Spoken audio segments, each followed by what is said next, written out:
I'm going to start with some really brief introductions for our community, and then we can jump right in. Welcome everyone.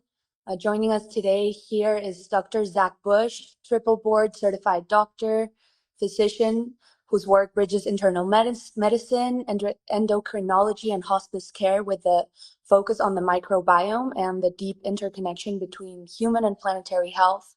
He's also the founder of both for-profit and non-profit initiatives, including Farmers Footprint, all centered on the reconnection, rewilding, and regeneration. We're also joined today by John Kempf, pioneering voice in regenerative agriculture and founder of Advancing Eco-Agriculture. He also serves as a board member for Farmers Footprint, and John has dedicated his life to helping growers restore soil health and plant vitality through studying plant immunity, nutrition, and microbiome dynamics.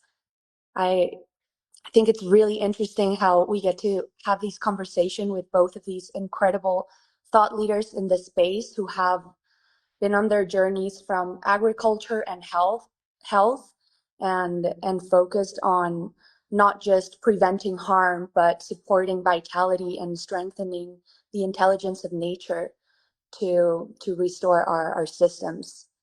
So to open us up and set the tone and intention for the conversation today, I wanted to ask you both for our conversation today on our food systems should heal the earth.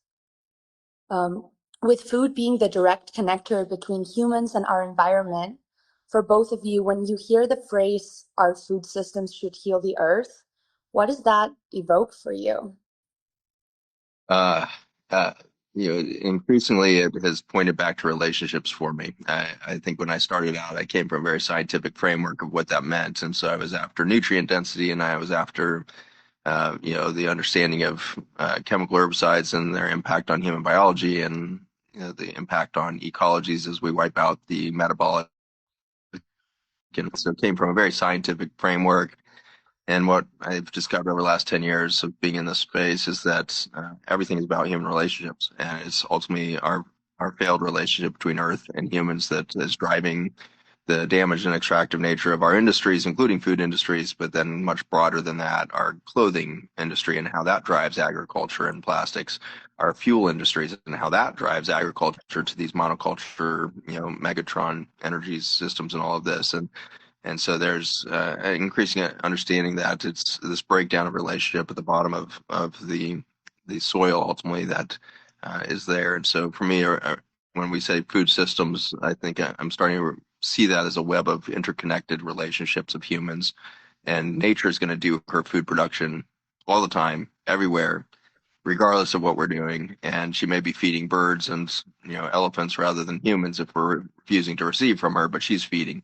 And so just the sense that the nature is abundant always.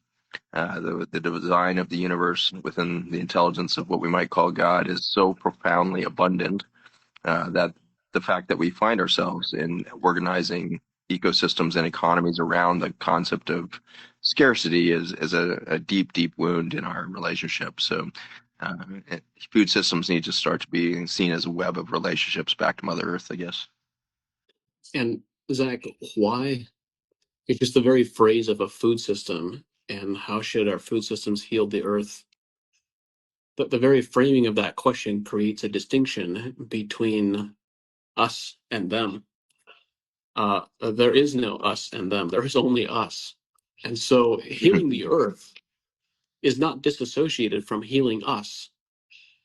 Healing the relationships between soil and soil microbes and plants and livestock and people is no different and cannot be separated from healing the relationships between people.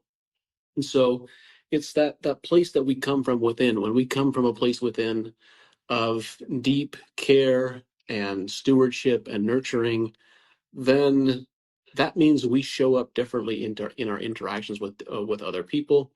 And if you want to use a scriptural or a biblical perspective, you could ask the question: can you be your brother's keeper while providing him with food that is toxic?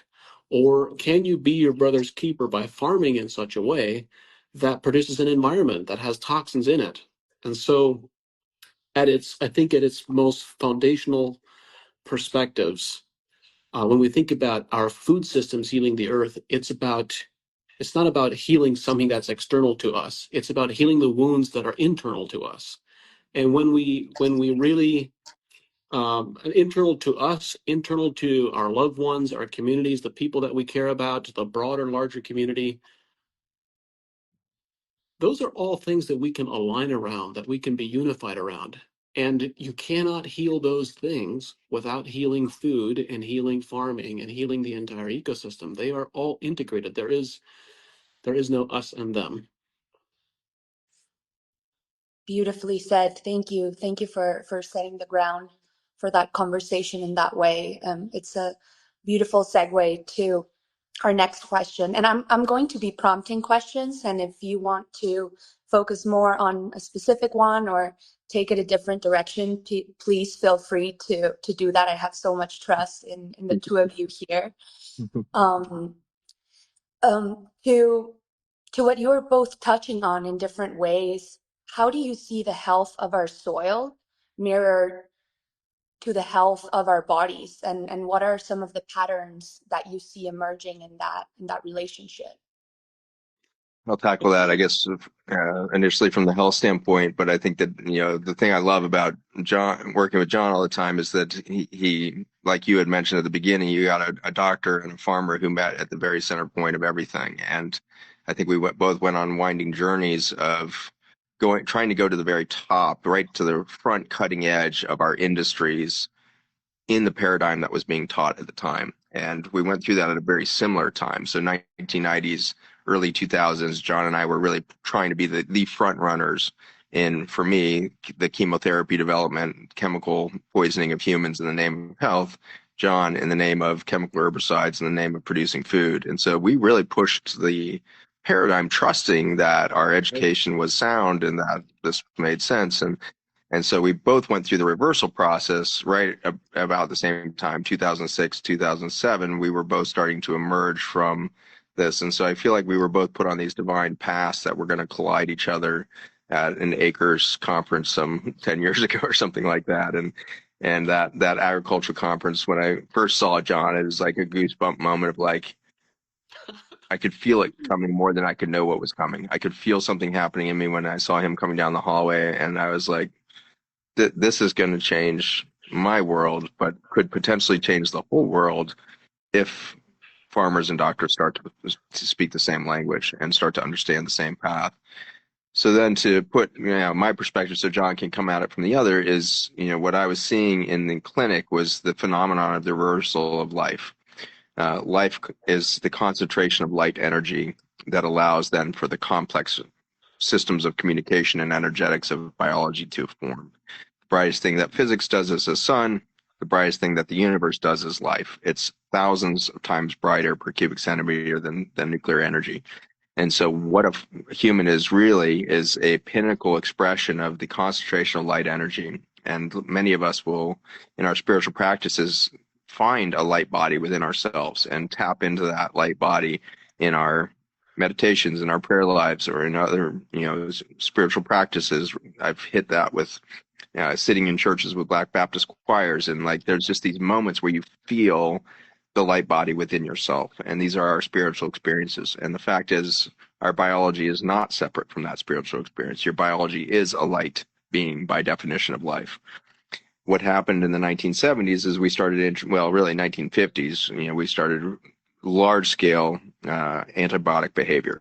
And so in the clinic, antibiotics were a phenomenon, but then we scaled that to animal production, and we're using 10 times more antibiotics per year in cattle and poultry and the rest than in humans. And then we 100x that when we started using antibiotics on soil systems that would end up as food residues and in our water. And so that journey prepared me to be the generation of doctors that would oversee the advent of the chronic disease epidemic that nobody could have imagined in the 1980s. And so 5 years after the advent of this massive antibiotic systems of the late 70s, we see the advent of obesity, diabetes, allergy, autoimmune disease, neurologic collapse. mood disorders and mental health disorders. Following that, cancer. Following that, and then following that, the gender dissolution that is so rampage of the world today. And so we see from frogs and farm fields all the way to humans, we have so diminished the light force within beings that we can no longer reproduce. We can no longer gender in the womb. And so this phenomenon that is currently being blamed on some sort of social movement is a biologic reality. And as an endocrinologist, I've been at almost this gobsmacking front row seat to the collapse of the endocrine function. The second half of my specialty is metabolism, endocrinology and metabolism. Metabolism was my whole entire study of mitochondria, which are small bacteria that live inside of our cells. So not surprisingly, when you start to add antibiotics to an environment, the mitochondria diminish at the same rate that the number of microbes in your gut diminish. And so we were literally losing the powerhouse. We're losing the lights to humanity over my career. And that found me into a desperate situation of chasing cancer at the end of my research. And I had been put in a mindset where it was a reasonable thing to believe that we had such this demon invader of cancer that the only pathway was to poison the person to see if we could kill the cancer. And it took a complete loss of my, underpinnings in, in that worldview for me to start to allow ultimately my patients to reverse that paradigm for me to ask the bigger question of why is the cancer there? And we're not allowed to ask that typically in Western medicine. And so we go after this, and then by the time it looks like crisis is everywhere, then it's a rational thing to say, well, we have to go to war against disease rather than ask how would we nourish ourselves into health. And so that reversal for me started 2007, 2008, when my patients started asking me questions I couldn't answer, like, what does this chemotherapy have to do with how I got cancer? That was the question that kind of blew up my world. And that was the first patient in my clinical trial. And so it turns out that not a single cancer in human history has been caused by a lack of chemotherapy. So that was a big problem for my mindset. So that's how I ended up on this slippery slope into soil systems and food systems, and ultimately to meet John and for us to watch Farmer's Footprint come to life.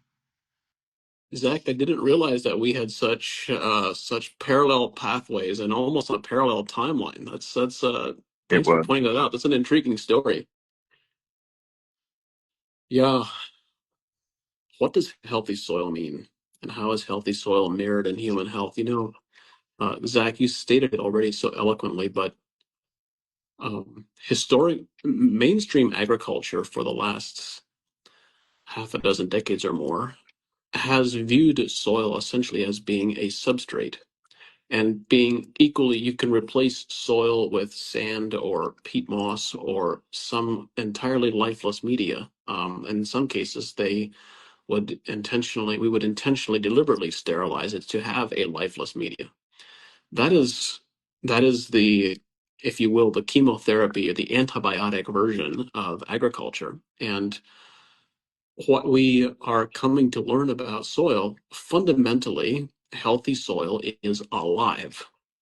And the degree of health that a soil has corresponds to its degree of aliveness, to the amount of the quantity of life that it has in it, and the quality of life that life experiences. And so, as I'm of course very interested from an agriculture and from a farming perspective of collecting the data and trying to understand how can we provide economic incentives to growers to shift and to embrace a living soil.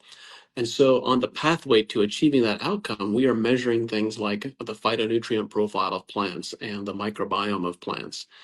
And it becomes very obvious that the one that when you start really studying soil biology and what is happening with soil, what's happening with plants, in our bodies, and Zach, you can correct me, you know this better than I, but we have something like 10 times more microbial cells in our bodies than we do human cells. Well, the same thing is true of a plant. When you start looking at a plant closely and looking at its associated microbiome, all of a sudden it becomes very difficult to tell where the microbiome ends and where the plant begins, because they're so inextricably intertwined. They are really one. And so healthy soil is soil that is filled with life. healthy plants are plants that are filled with life. And when you think about that, exactly as you described, Zach, it really calls into question our mainstream agricultural approaches of the last 70 years of trying to destroy forms of life that we perceive as causing us harm. Yeah. And just to like kind of cycle back on that, because it's so profound how these things web together here. But you know, the amount that's actually human in your body is probably less than 1% when you start to really calculate the mass of it, because you've got somewhere around 70 trillion human cells that's then fed by somewhere around 1.5 quadrillion bacteria. But what's never been actually well counted, because it's such a challenge from a genomic standpoint, is how many fungi species are there. And when you get into the fungi, you're probably in 500,000 species. So you're at 40,000 species of bacteria, 500,000 species of fungi, tens of thousands of species of protozoa, parasites, and all of this is a healthy soil system.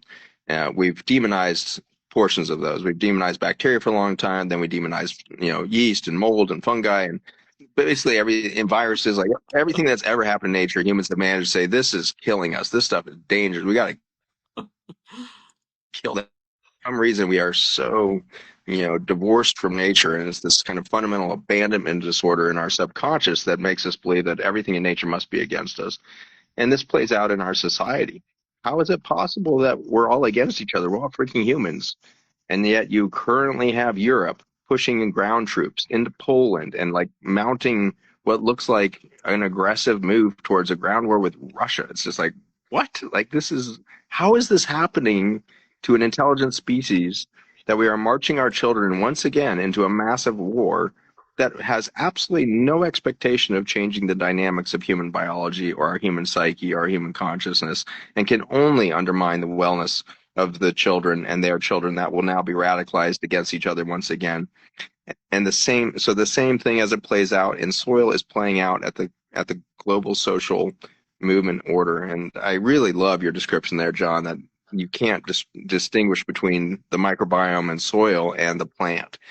And this continuum is spectacular. The fungal systems of the mycelial network somehow collaborate with plant roots to produce something that doesn't even have its own genome. We don't even know how to categorize it, but it's called the mycorrhizae. And those mycorrhizae are this like collaborative way to build a dynamic relationship of gifting economy between mycelium and a plant root.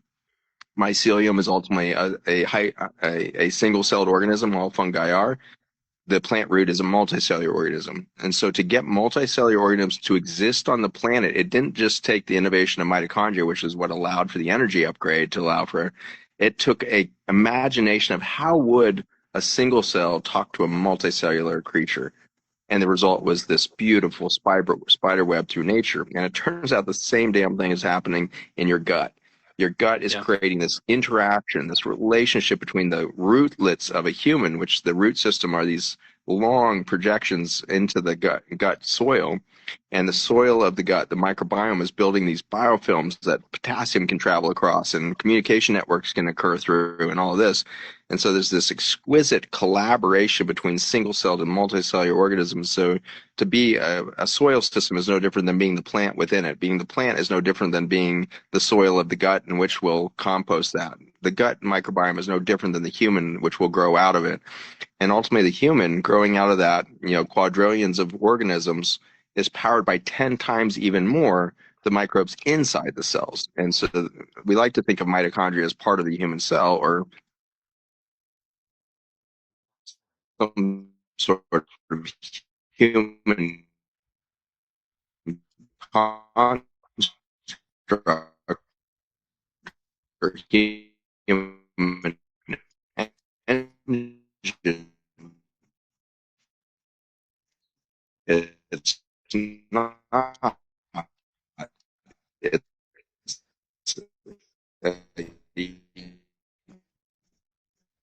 even for human, it has to rely on this internal environment that is the mitochondria. And so I'm trying to just, kind of fill in further this beauty of everything is a continuum of light energy. And the more complex and more concentrated light energy gets, the more life will thrive on a planet.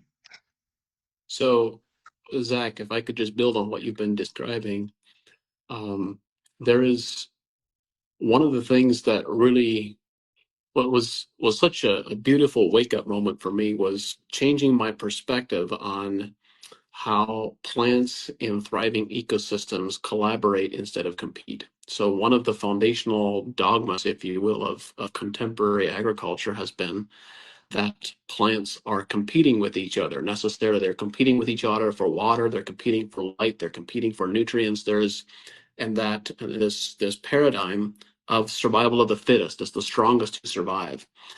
And in an environment that is resource rich, that has abundant nutrients and water, and that is devoid of biology, then in that type of environment, it is true that plants compete with each other. And we should recognize that that is an artificial environment.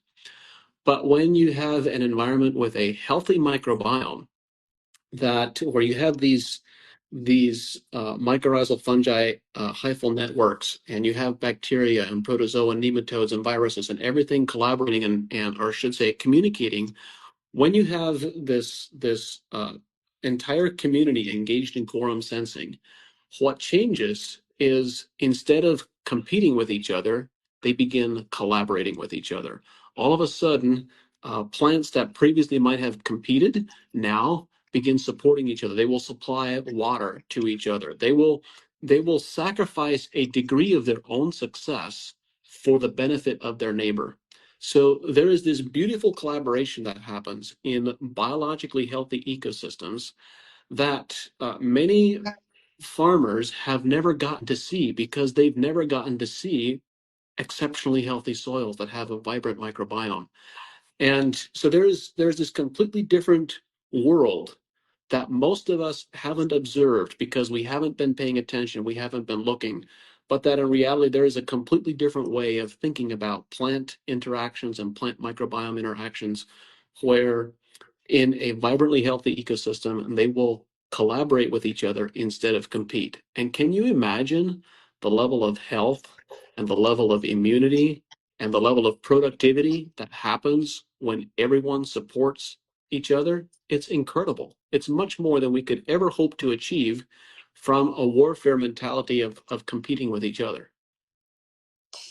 Absolutely, John. I think Zach was kicked out, so hopefully he'll join back in a few minutes. But just to reflect on what I'm hearing from you and Zach too, it seems like we are so focused on chasing the symptoms that are of what goes wrong, and I'm just getting this visual of an iceberg and the terrain as Dr. Nasha Winter calls it too. Like what you were saying, there's no us versus them, and we're made up of whole ecosystems and worlds that want to collaborate to thrive alongside us.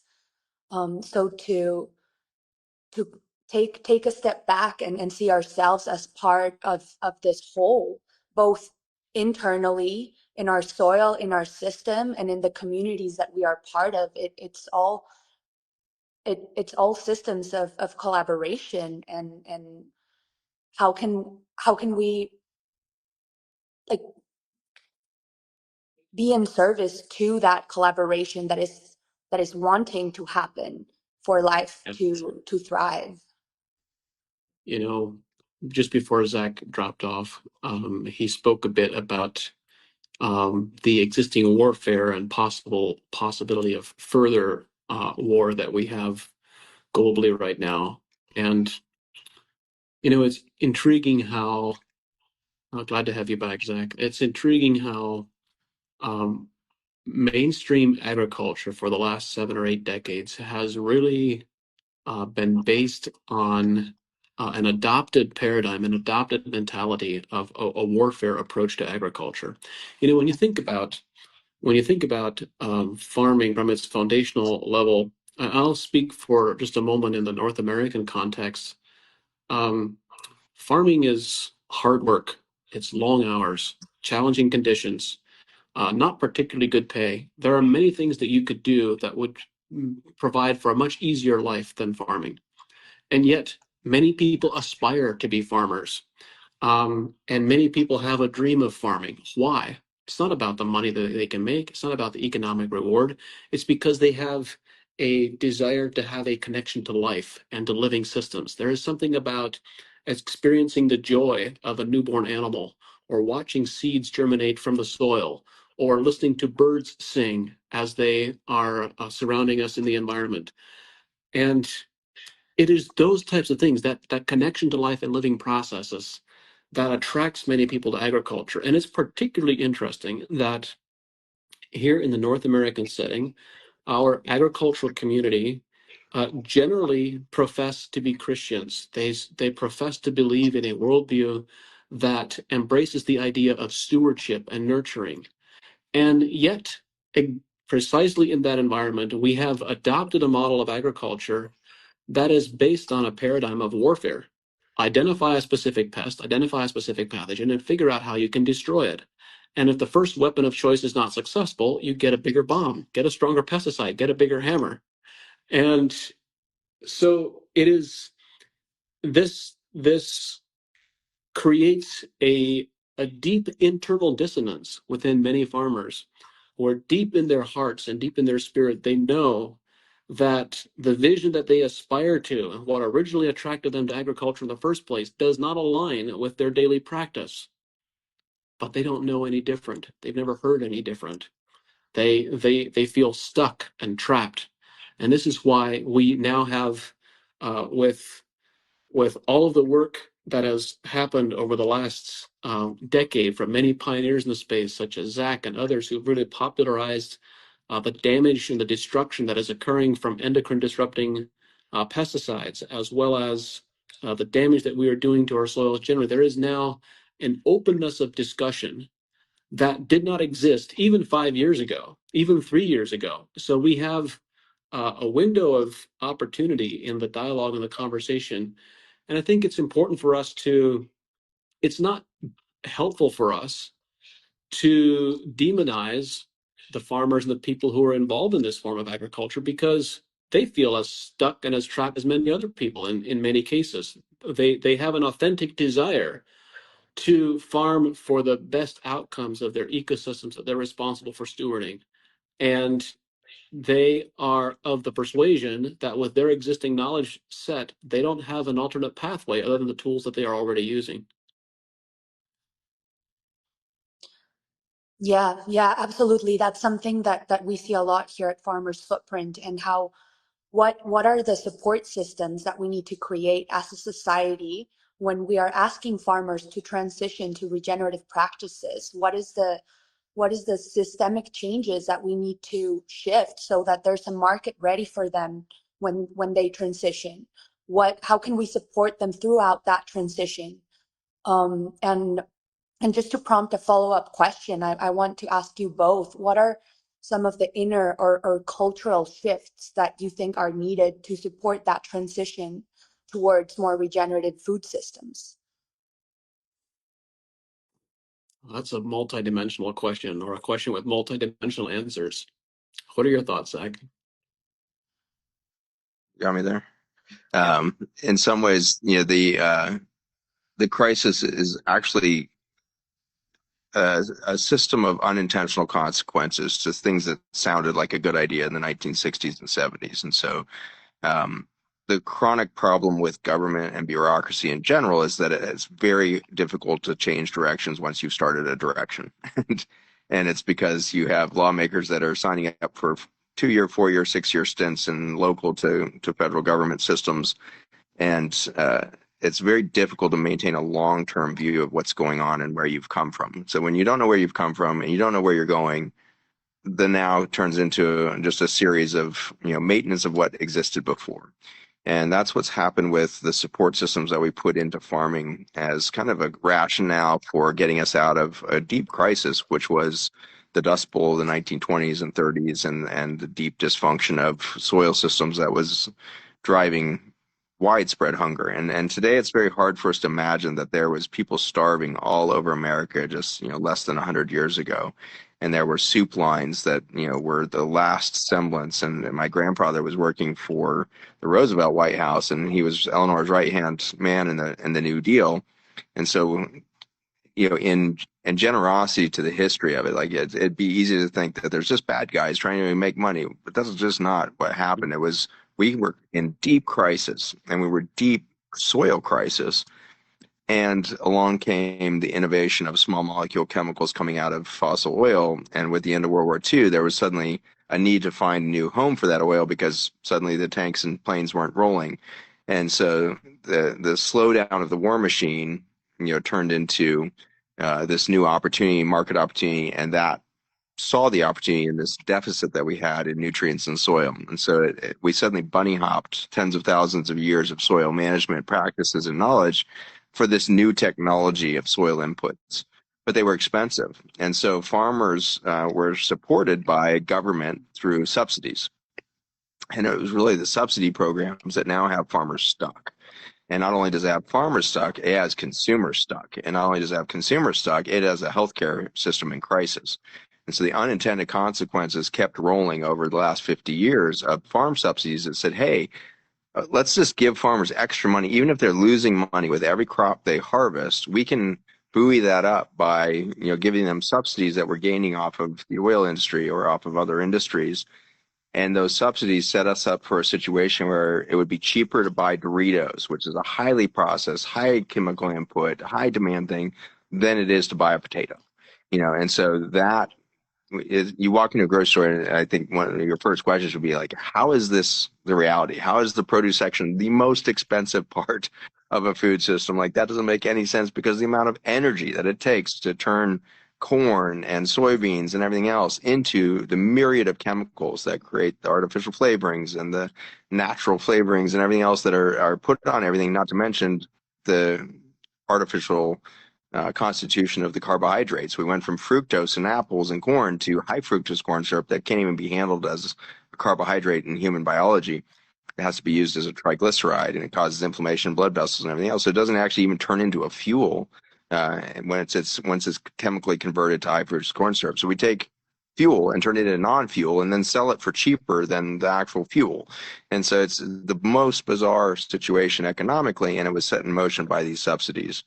And unfortunately, the farmers have been super screwed by it, because the banks decided, well, if we're going to loan money to farmers for their inputs in the spring, we better have some insurance. And so the government better insure these crops, because there might be another drought like we had in the 1920s, and we don't want to be on the hook for that.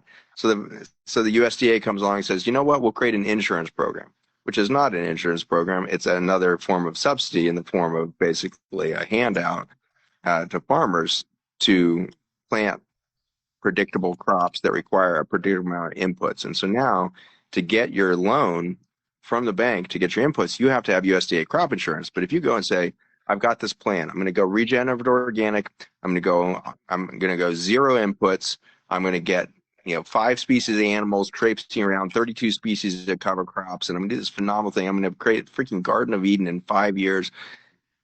Suddenly the banks are like, I'm sorry, we don't have a Garden of Eden plan. We have a chemical input plan, and if you don't have USDA crop insurance, we can't actually loan you the money, so you just don't fit our model. I'm sorry. And so you have farmers that cannot access the capital, and they're stuck. And so when you ask what is the support, in some ways we ought to tear down the support systems while coming along to share the risk with farmers for real. Farmers can't be put on the hook for this entire thing. We have created a planet that is so dynamic right now. The risk of every piece of energy is so disrupted in this transition phase that we're in. It's been popularized as global warming or climate crisis. I think it's actually just a natural rebirth cycle of Earth in a lot of ways. But we have added to the intensity by us breaking the relationship between soil, water, human, plant life, etc. And so that's been my thought process as it's developed over the years, is we got to remove all of the old things. We need to go to a fair market environment for farmers. They need to be able to compete for bank dollars regardless of their methodology. And I don't want to penalize people for chemical farming either. I want people to say, hey, I'm going to borrow it for those inputs. And then I want the farmers who are doing regen organic to have equal access to the capital And so we should be if we're going to do crop insurance, it needs to be uniform. It needs to be across the board, regardless of your management practices, regardless of what type of input you decide. And then we'll let the bottom line decide, because I know that the farmers that are going to go regen organic and get John Kempf and his agronomists on their land are going to 3x to 5x their bottom line over the next 5-10 years. And so I would want my money there if I'm a banker. But the banks don't know that yet because they haven't seen the widespread success. So I would like the market to determine who's doing the right thing by the soil. To do that, we would have to remove the supports. Yeah, the regenerative farmers win hands down in a free market environment, and not by small margins. There are significant advantages to. I think the hand of the market, if you want to call it, will incentivize regenerative agriculture over time, but the present props to the existing system and the policy barriers to the new system, certainly are slowing that down and making it a lot more difficult. But Zach, I'd like to just add a dimension to what you were talking to and to the original question that you asked us, which is what are inner or cultural shifts that you think are necessary? Here's my perspective, being embedded in the farming community very closely. I actually think 3 years ago, there was greater consumer demand than there was farmer supply. Today, that has reversed itself. There are more farmers who actually want to go down, they have a desire to go down a regenerative pathway. And many of them are, in spite of having no market support. But in fact, there is not enough consumer demand to meet the higher quality product that they are producing.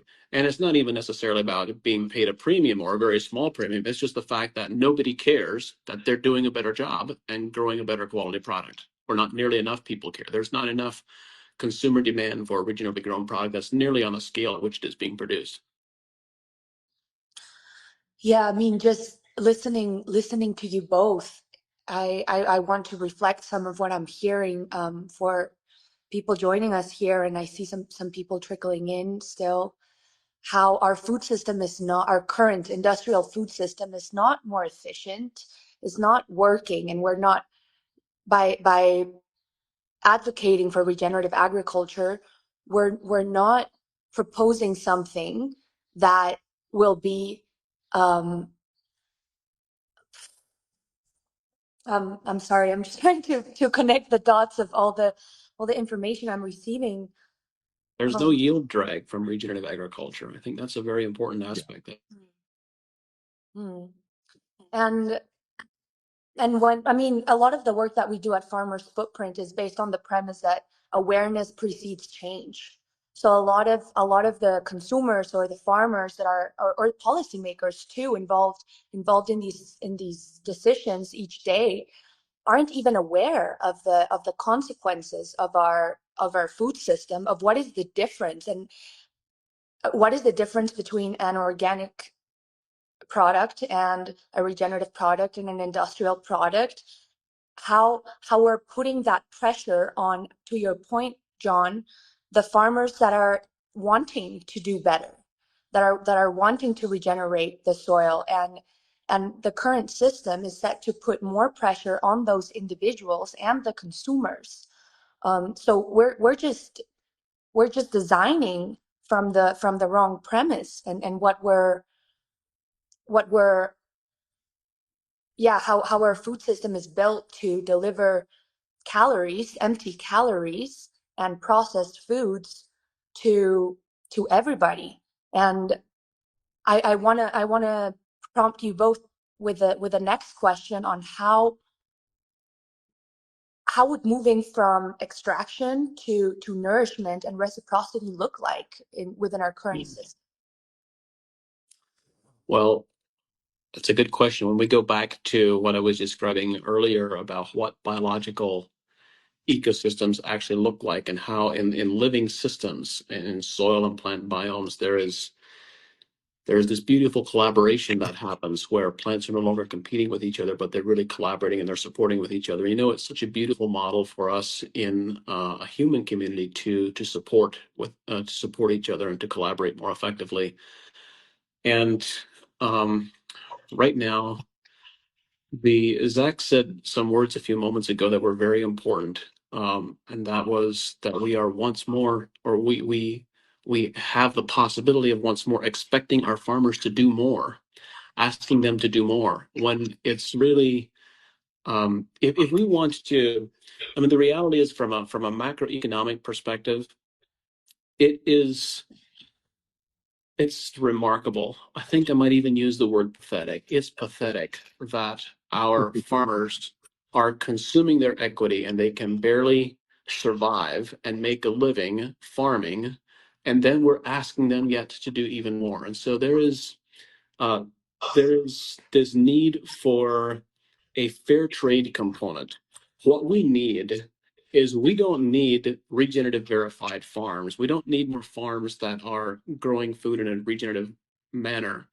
Actually, we do need that, but that's not where the emphasis needs to be. I think the emphasis needs to be that we need regenerative supply webs. We need regenerative supply chains that have this fair trade component where the with a fair trade component, they are compensating the farmers fairly and reasonably and well for producing a high quality product. If that happens, and we have this fair trade component from food perspective, CPG perspective, and so forth, then all of a sudden that solves for the entire supply chain. That solves the foundation, because right now, instead of a collaborative relationship, we have this extractive relationship uh, with both uh, input suppliers who are supplying inputs to farms and also offtake people who are buying from farmers. And their margins are fixed, their margins are constant. They're going to make money whether the market goes up or down. But that's not true for the farmer. The farmer is treated like a commodity producer. And as long as we treat our farmers that way, then we should expect them to produce the lowest quality product as cheaply as possible, because that's precisely what we are incentivizing. You achieve what you incentivize. And if you're incentivizing cheap food production with no consideration for quality, that's precisely what you will achieve. Yeah. So you're, And I would say, sorry, go ahead, Zach. then if you extend that out to the human health side, you can see the fallacy of economy, which is um, we currently report something called gross domestic product, GDP. The irony of that is that you would think that it would take productivity to drive product. And so I would like to move into government and force all economies worldwide to start reporting gross domestic productivity rather than product. It's a very subtle shift in the language, but the metric would radically change. It would mean that we can no longer count any healthcare spending as productive, because every time you spend $1 on healthcare, you're undermining the productivity of the people that are being served there. So you can't start measuring our safety. Does that mean you can also no longer measure Superfund sites and you can only measure forest once they're destroyed? Exactly. And so when you take the healthcare out and then you say, well, we're also going to measure the productivity of your soil, not and the food that's produced in it. And now you got a different metric altogether. And so no longer is it bushels of low quality dead, corn that's going to be turned into poor quality chicken feed for chickens that are dying that will end up as your chicken salad that is full of so much stress that you will go into a panic attack and think that there's impending doom in your life 2 hours after eating your chicken. That's currently what the healthcare and food system is delivering to us. And so when you start to reevaluate global economies with global productivity rather than product, we will start to measure the correct things. And that is exciting because it's such a simple shift that we could all do together. Every country could suddenly be responsible for the wellness and productivity of their land and the peoples that would grow out of that. And so that's one of those subtle shifts where I think that, when you ask what are the social cultural changes, we have to start measuring something that's relevant to our survival as a species. And the amount of cash in people's bank accounts is a completely irrelevant thing. And I have a lot of evidence for that. It might seem obvious, but I've got a lot of evidence for it because I was a hospice doctor for 4 years and I was admitting 80 patients a week to die. And I did that for 4 years and never heard a single one of those thousands of deaths tell me what their bank account balance was. Not a single one of them ever mentioned how much money they made in their paycheck. Not a single one of them actually even mentioned their job description to me. Not a single one of them told me what their industries were. By and large, they told me what their favorite meal was, the memory of a grandchild sitting on their lap, the moment they fell in love for the first moment they went on this epic journey in Europe and they got to taste a croissant in the streets of Paris for the first time. They are having this flashback memory of the beauty of their own life, and the bank account never enters the equation. And so ultimately, we are measuring metrics that have absolutely no relevance to you on your deathbed or economies in their productivity for humans. And so then when we start to think about change, we have to start to really realize that we are all living our lives every single day by metrics that are killing our planet. And for that, we keep rewarding, like John was saying, we're rewarding farmers for doing the wrong thing. We're rewarding VCs for doing the wrong thing. We're rewarding, whatever you want to think of, any industry, just fill in the blank, cell phone companies, whatever. We're rewarding people for doing the wrong thing over and over again. Being played ultimately by our own active hallucination that we call humans based in reality. It is a hallucination of reality that's now compounding in its severity because we now have OpenAI. OpenAI, ChatGPT is an entire system of intelligence. It shouldn't be called artificial because it's just damn intelligent. It is an intelligence system based, and you can go ask Sam Altman, like, go talk to these guys. How did you build it? We built it on natural language systems. An NLS, a natural language system, is the last thing you would ever want to build intelligence on because it's built on the written word. Written words are abstractions that mean absolutely nothing until a society agrees that the word GDP is important to it, or the word, sparrow is important to nature, and it defines a bird with that shape and all that. So it's an abstraction of nature.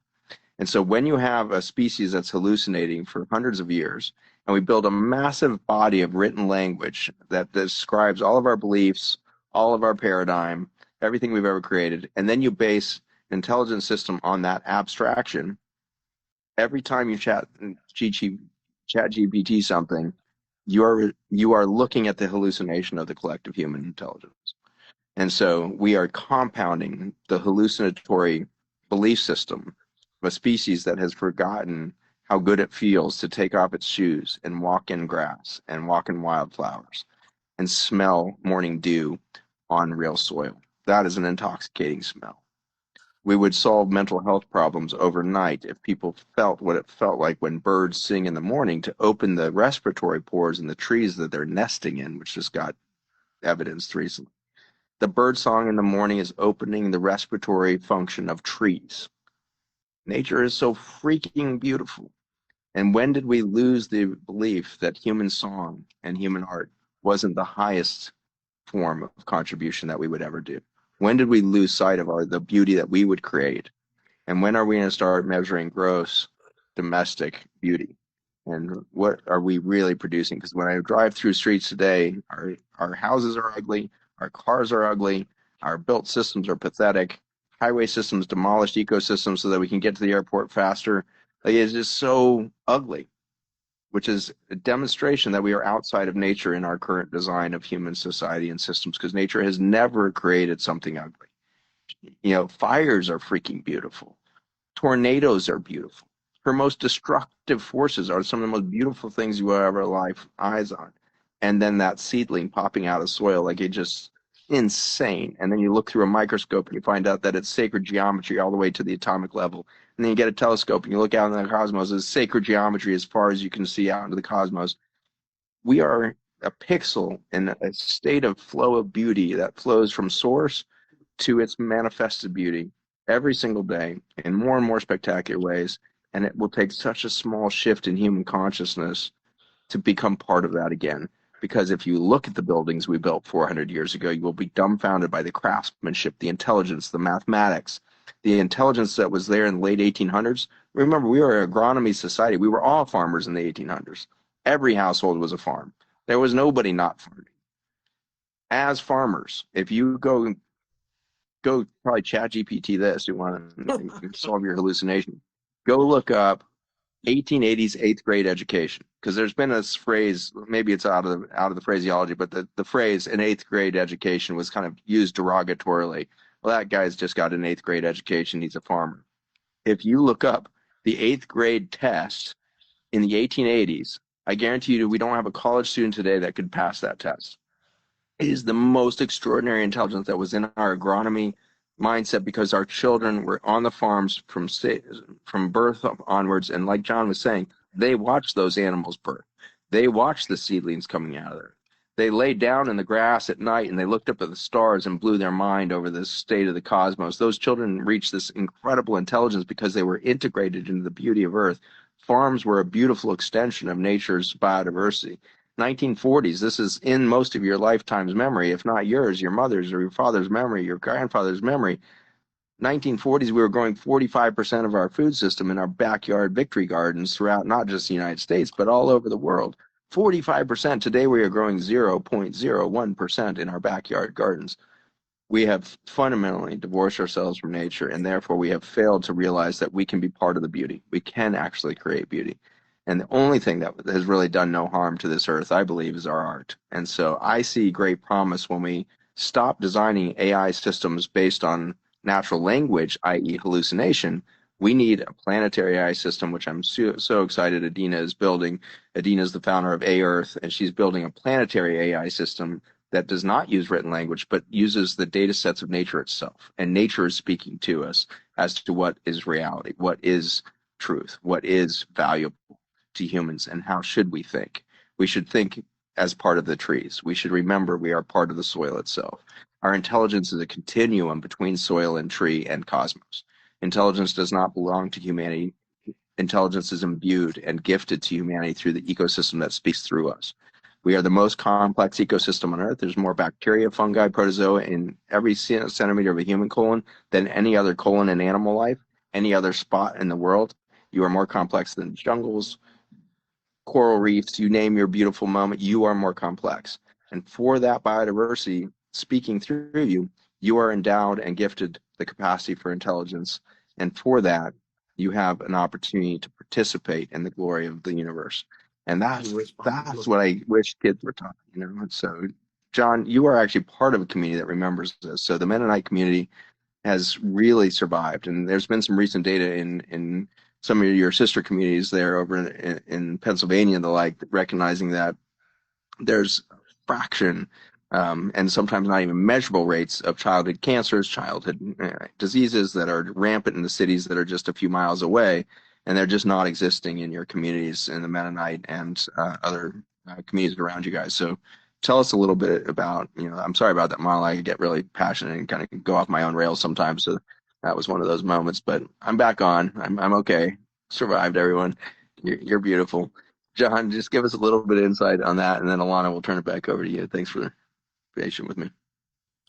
My goodness, Zach, there's so many things that you said that I would like to reflect on. I have one of those eighth grade educations, and certainly I wouldn't suggest that it was to 1880 standard. I'm not sure exactly what that looks like, but it was to a standard that did not begin to compare with the public school education of my era. I graduated, I forget what it was, early 2000s, and it was, my graduation test was very different from the mainstream even at that particular moment. So anyway, you asked me about the disease levels in the Amish and Mennonite communities that are in Pennsylvania. You know, it's certainly true that they are, in many cases, they're hardly measurable. They're, and I'll, rather than addressing that question directly, you know, I'll give you an example of COVID, of my community's response to COVID. And the thing about really being in community with other people is that you are 1 or at most 2 degrees of separation away from everyone. You know everyone, you know everything. That's, our community is, I'm not sure the exact size. I would speculate somewhere in the neighborhood of about 3,000 to 3,500 families. And so in the case of COVID, we knew there's all this drama about all these people that are dying from COVID. There's all the news and everything else, which we were insulated from to a degree, but we certainly got some exposure to some of the hysteria. But the benefit of everyone knowing everyone else is that we were able to keep track of all the deaths very closely. And over the course of an 18-month period, we were able to do the tabulations. Over the course of an 18-month period, there were 83 deaths in the community, 4 of which were designated as COVID, all of which had significant, each of those 4 had significant comorbidities, extreme obesity and diabetes in several cases. And so the benefit of having a local community, of being that close, is that the fear and the hysteria of the macro community cannot overwhelm you and cannot overpower you, because you are part of a closely connected support network. And I think that is the piece when we consider the example and the biomimicry of the microbiome, of being there to support each other and being in community. Most, shouldn't say most, there are large segments of our modern day culture that have lost that don't really participate deeply in community in the sense of supporting each other at the cost of personal sacrifice if necessary. And that is, I think, the foundation. If we want to heal ourselves, coming back to where we started this conversation, we want to heal the earth and heal ourselves. A foundational aspect of that is being in community with other people. And being part of a community is not about what you can receive, but about what you can contribute, and then contributing fully whatever your talents and skills may be. Mhm.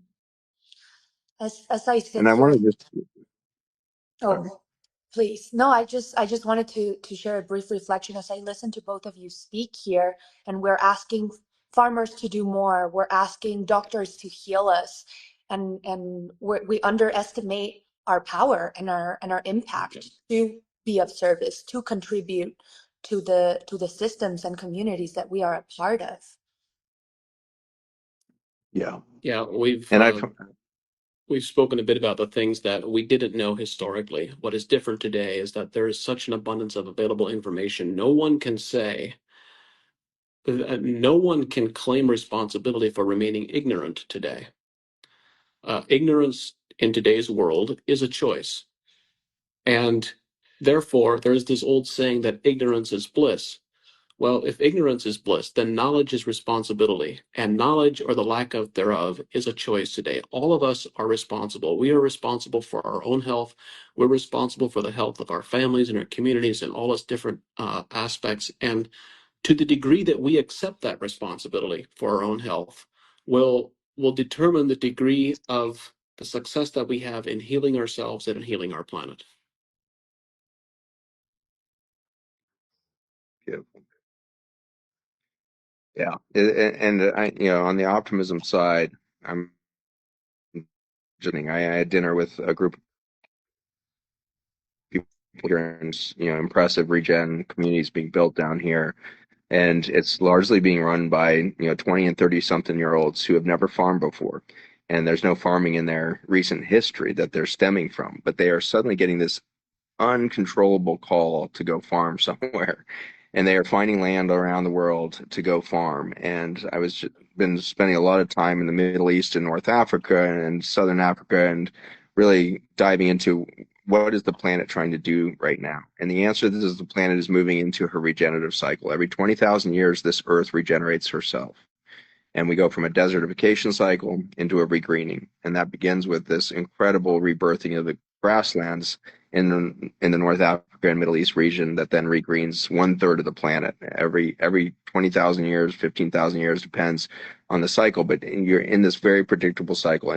So the Saharan desert, we think of as this permanent structure on the earth. When we look at today's globe, it wasn't there 700,000 years ago. It was a grassland, and it was growing the largest food system that's ever existed, called the Roman Empire.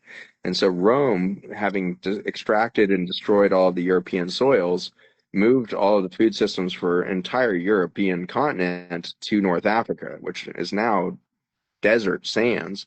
But at that time, it had these verdant, deep soil systems that had been grown out of the grasslands between the dunes. And they grew massive wheat fields that extended all the way across the border of North Africa. The entire Mediterranean, southern border was the food system of Europe.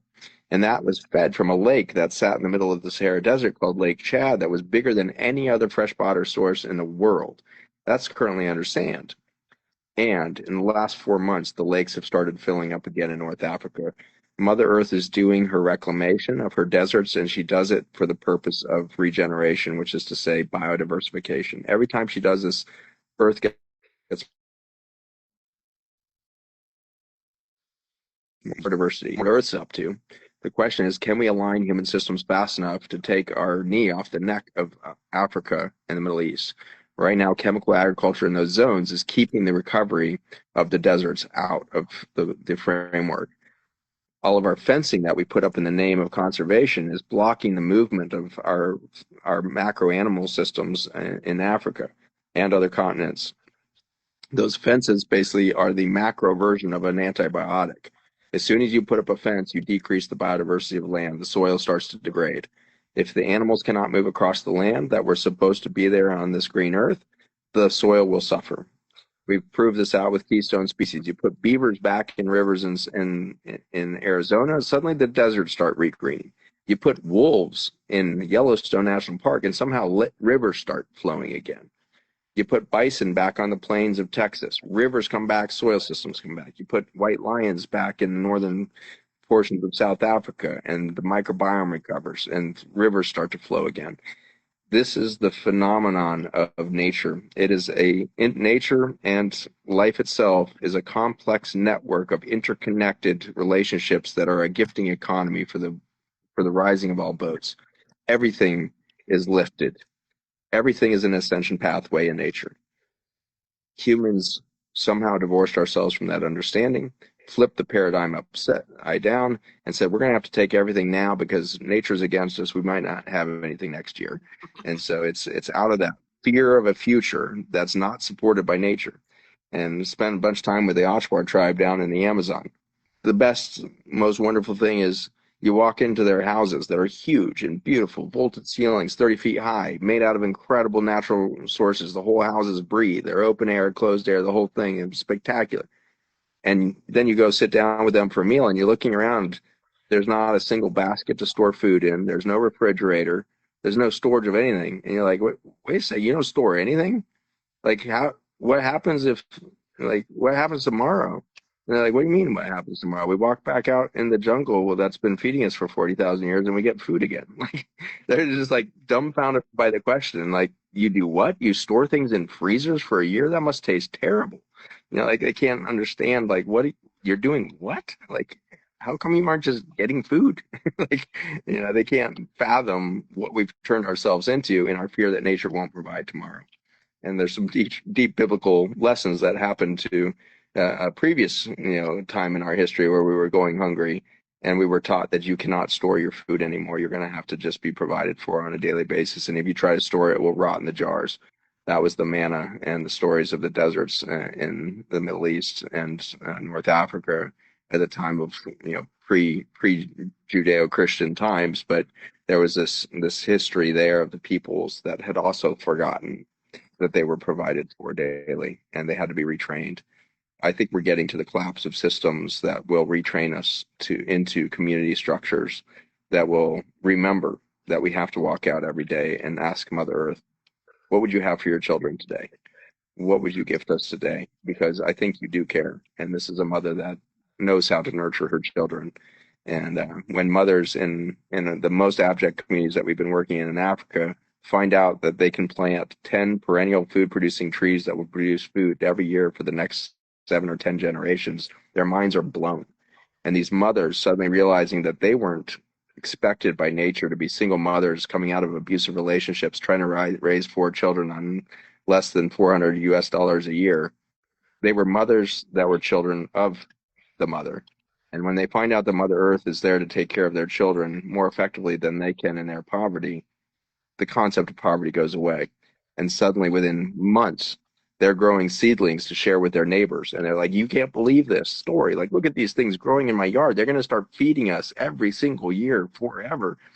we're going to start planting food everywhere. And so I'm watching food sovereignty return to some of the most broken human systems in the world, and the speed at which we regain human dignity. And then immediately after dignity comes creativity. And from the creativity comes new economy. We need to begin that again in the West and in these wealthy cultures that are living in this hallucination economy, hallucination realities of natural language belief systems, and start to really feel instead of talk. We got to stop talking so much, and we just need to start to feel what it feels like to be alive. And then our intuition will kick back in and our creativity will follow quickly. Hmm. Amen. Amen, Zach. Thank you so much for leaving us in such an inspiring note. Just to wrap us up, John, Zach, thank you both so much for joining us today in this conversation, and everyone else who tuned in. It is Earth Day today, and this is how we bring awareness to Earth Day at Farmers Footprint through hosting some of these conversations. We're working on reconnecting our agricultural and health systems. A lot of the ways that we do that is just getting farmers and doctors to start speaking to each other, talking to each other. And again, for all of us who are not farmers or doctors but are eaters, we can't give up our power and expect doctors and farmers to solve it for us. As John said, it takes a food web, it takes a community, and we need to realign with nature and harmony to be in service to that. So if you feel inspired after this conversation, please, and you're in a position where you can donate, please go ahead and do that. We will be hosting other conversations throughout the day.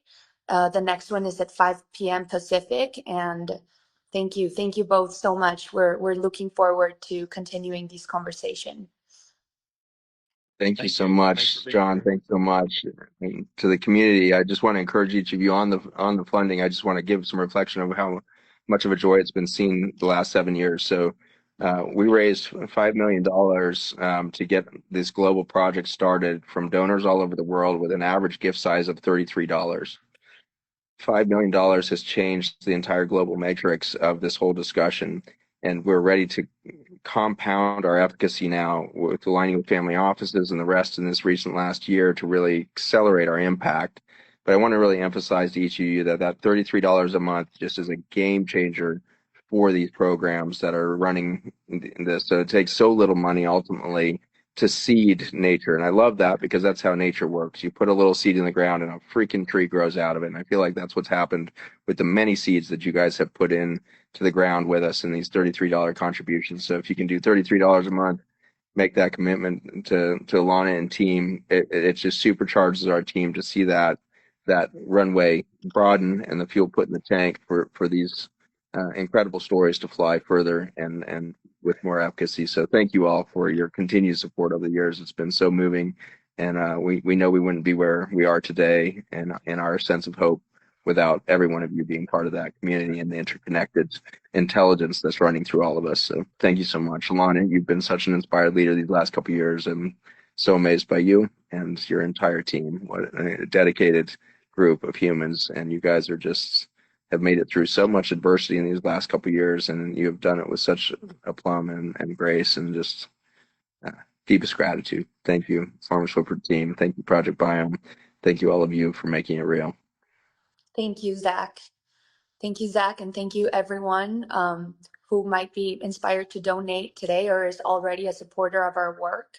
Go check out the Garden Club in our Mighty Networks community. We have a really in-depth course with resources on how to grow food in your backyard. We're also working on a glyphosate pesticide awareness campaign that is going global this year. And you can check out all of our other programs on our website. We have some really exciting efforts launching this year, so stay tuned. And thank you everyone for joining us today. Bye, Zach. Thank you so much. Thank you so much, Lana. Thank you all.